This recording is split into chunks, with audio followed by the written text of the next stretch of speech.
আসসালামু আলাইকুম ওয়া রাহমাতুল্লাহি ওয়া বারাকাতুহু। ভিডিওটা উপরে দিক ধাক্কা না দেওয়া কথাগুলো মনোযোগ দিয়ে শোনা যাবেন।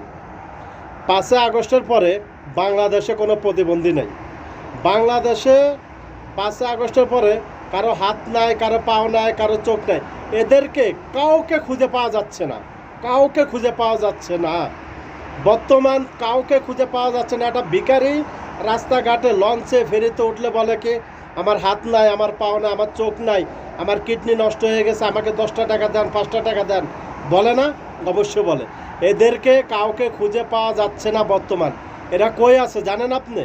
সবগুলা ঢাকা মেডিকেলে আছে, সবগুলা বাংলাদেশ মেডিকেলে আছে, সবগুলা মুজিব মেডিকেলে আছে। এদেরকে কিছু টাকা পয়সা লোভ লালচ দেখাইয়া তাদেরকে বলে কি 5 আগস্টে আমার হাত গেছে, আমার পা গেছে, আমার চোখ গেছে। এ হচ্ছে